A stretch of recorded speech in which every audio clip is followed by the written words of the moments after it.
जैसे सूर्यवंश में इक्ष्वाकु अजमेढ़ नाम के बहुत ही प्रसिद्ध राजा हुए, उसी तरह से रघुवंश में भी रघु नाम के एक बहुत ही प्रसिद्ध राजा हुए। उन्हीं के नाम पर रघुवंश की स्थापना हुई। महाराज रघु बड़े ही पराक्रमी, शूरवीर, दानी, भगवत भक्त और प्रजा वत्सल थे। उन्होंने अपने पराक्रम के द्वारा संपूर्ण पृथ्वी को अपने अधीन कर लिया। अश्वमेघ यज्ञ की स्थापना की और पूरी पृथ्वी पर अपना आधिपत्य जमा लिया। वे बड़े ही दानवीर भी थे। उनके दान की चर्चा बहुत दूर दूर तक फैली थी और जरूरतमंद लोग उनसे अपनी जरूरत का सामान लेने आते थे। एक बार महाराज रघु अपने दरबार में बैठे थे। एक स्नातक ऋषि कुमार उनके दरबार में आए। राजा ने उठकर उनका स्वागत किया, अर्घ्यपाद्य से उनकी पूजा की और उनका कुशल क्षेम पूछा। ऋषि कुमार थोड़ी देर बैठे रहे, फिर वहां से उठकर जाने लगे। तो महाराज रघु ने हाथ जोड़कर कहा कि महाराज ऋषि कुमार, आप यूं ही क्यों चले जा रहे हैं? आप अपने आने का प्रयोजन हमें बताइए। ऋषि कुमार ने कहा कि नहीं, मैं आपसे बस मिलने आया था। इस पर महाराज रघु ने कहा कि नहीं, कृपया आप अपने संकोच को दूर कीजिए और अपने आने का सही प्रयोजन बताइए। इस पर ऋषि कुमार ने कहा कि आप तो बहुत दानी हैं, मैंने सुन रखा था और भी मैं देख रहा हूँ कि आपने अपना सब कुछ दान कर दिया। आपके पास ज्यादा कोई धातु का पात्र भी नहीं है, इसीलिए अर्ध से आपने मुझे अंजलि दी और मेरे चरणों को धोया। मिट्टी के पात्र से आपने मेरा स्वागत सत्कार किया। बताइए, ऐसी स्थिति में मैं आपसे क्या मांग सकता हूँ? इस पर महाराज रघु ने कहा कि महाराज, आप निसंकोच कहिए, आपको किस वस्तु की आवश्यकता है? जब तक मेरे बाहुओं में बल है और जब तक मेरे पास तीर धनुष है, तब तक मैं कोई भी इच्छित वस्तु आपके सामने ला सकता हूँ और किसी भी याचक को अपने दरबार से खाली लौटने नहीं दूंगा। इस पर बड़े संकोच से स्नातक ऋषि कुमार ने कहा कि मैं गुरुकुल में शिक्षा प्राप्त कर रहा था। वहां पर एक से एक धनाढ़ राजकुमार थे, जिन्होंने ऋषि को बहुत ही अच्छे अच्छे उपहार दिए तथा स्वर्ण मुद्राएं दी। यह देखकर मैंने भी ऋषि कुमार को कुछ देना चाहा। मैंने उनसे बार बार आग्रह किया।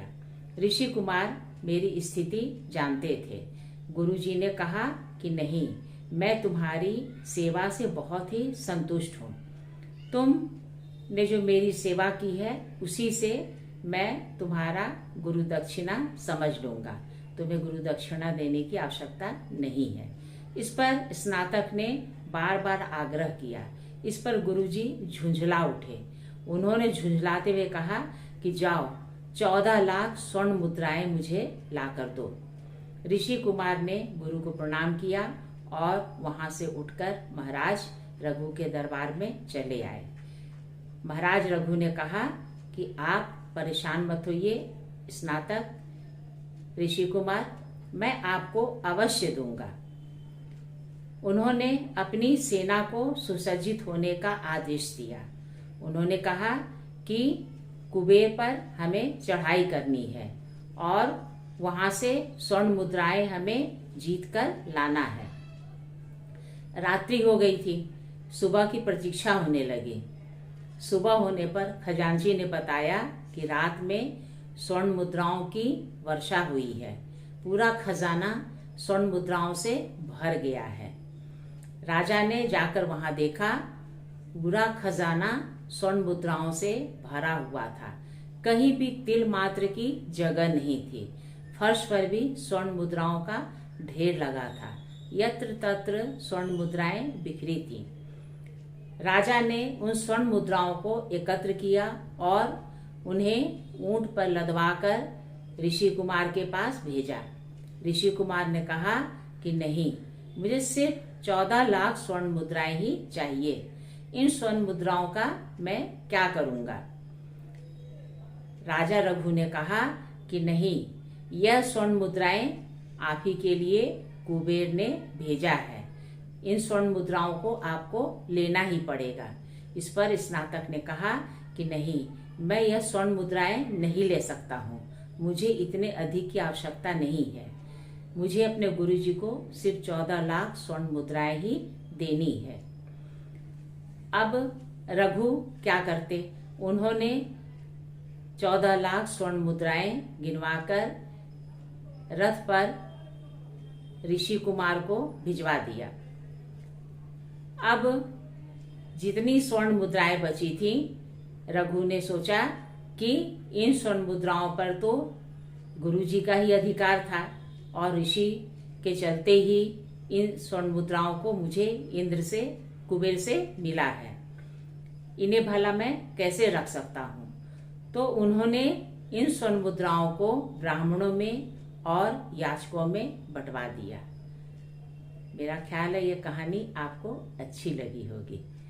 इस तरह से हमारे इतिहास में एक से एक पराक्रमी राजाओं के शौर्य का वर्णन मिलता है। आप अपने कमेंट्स भेजिएगा। आपके कमेंट्स का हमें इंतजार रहता है। नमस्कार।